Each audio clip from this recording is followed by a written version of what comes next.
kabar anak-anak? Semoga sehat selalu. Perkenalkan, nama Ibu Eka Yanuar Indah Rizkyani.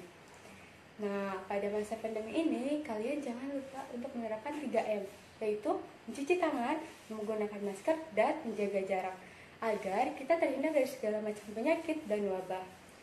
Sebelum pembelajaran dimulai, alangkah lebih baiknya kita berdoa menurut kepercayaan masing-masing agar diberikan kelancaran dalam pelaksanaan pembelajaran kali ini, dan ilmu yang didapat bisa bermanfaat. Baiklah, berdoa mulai. Berdoa selesai. Untuk membangkitkan semangat belajar pada hari ini, Ibu ingin anak-anak mengangkat sebelah tangan kanan sambil mengucapkan semangat, semangat, semangat. Jadi, meskipun pembelajaran kita saat ini daring, kita harus tetap semangat belajarnya. Nah, langsung saja ya. Ada yang masih ingat nggak materi minggu lalu? Yaitu tentang memahami pelaksanaan pasal-pasal yang mengatur tentang keuangan. Baiklah, langsung saja. Materi kali ini menjelaskan tentang kompetensi dasar yang akan kita bahas adalah menganalisis dinamika pengelolaan kekuasaan negara di pusat berdasarkan Undang-Undang Negara Republik Indonesia tahun 1945 dalam mewujudkan tujuan negara Indonesia. Nah, yang akan dibahas adalah perkembangan pengelolaan kekuasaan negara di pusat dalam mewujudkan tujuan negara Indonesia. Nah, baik, langsung saja kita akan membahas teori tujuan negara dan rumusan tujuan negara. Ada yang tahu tujuan negara itu apa? Tujuan negara yaitu pedoman untuk mengarahkan segala kegiatan negara, menyusun dan mengendalikan alat perlengkapan negara serta kehidupan rakyatnya. Adapun tujuan negara menurut para ahli yaitu menurut teori Plato yaitu untuk memajukan kesusilaan negara baik secara individu maupun sebagai makhluk sosial. Menurut teori Niccolo Machiavelli yaitu untuk menghimpun dan memperbesar kekuasaan negara agar terciptanya kemakmuran, kebesaran, kehormatan dan kesejahteraan rakyat. Selanjutnya kita memasuki pembahasan rumusan tujuan negara.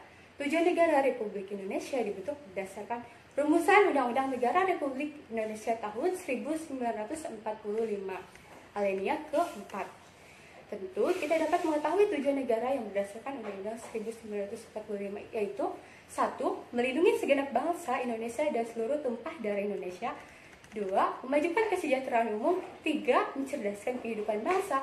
4. Ikut melaksanakan ketertiban dunia dengan berdasarkan kemerdekaan, perdamaian abadi, keadilan sosial.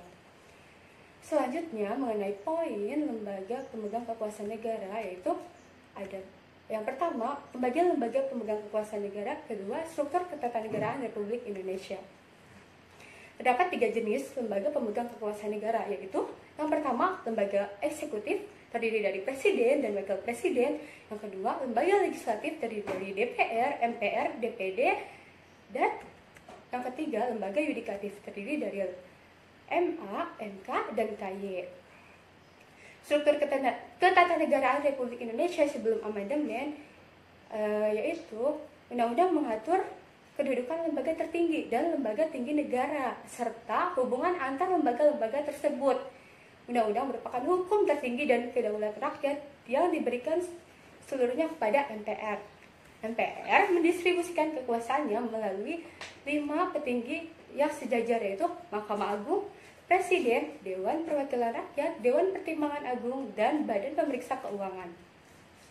Adapun sistem ketatanegaraan Indonesia setelah amandemen berdasarkan Undang-Undang 1945, Undang-Undang memberikan pembagian kekuasaannya kepada 6 lembaga yaitu Presiden, MPR, DPR, DPD, BPK, MA, MK, dan KY. Berdasarkan Undang-Undang Negara Republik Indonesia 1945, baik sebelum maupun sesudah dilakukannya perubahan, maka terbentuklah 3 kekuasaan negara yaitu pertama, kekuasaan membentuk undang-undang yaitu DPR dan MPR. Kedua, kekuasaan pemerintah negara yaitu presiden dan wakil presiden. Ketiga, kekuasaan kehakiman yaitu Mahkamah Agung, Mahkamah Konstitusi, dan KY. Baiklah, anak-anak, Ibu cukupkan untuk materi kali ini. Dan untuk minggu depan, silakan cermati dan baca kembali materi di halaman 60. Baik, sudah jelas? Semoga ilmu dari pembelajaran kali ini dapat dipahami dan bermanfaat bagi kita semua. Baik, Ibu cukupkan. Kurang lebihnya mohon maaf. Assalamualaikum warahmatullahi wabarakatuh.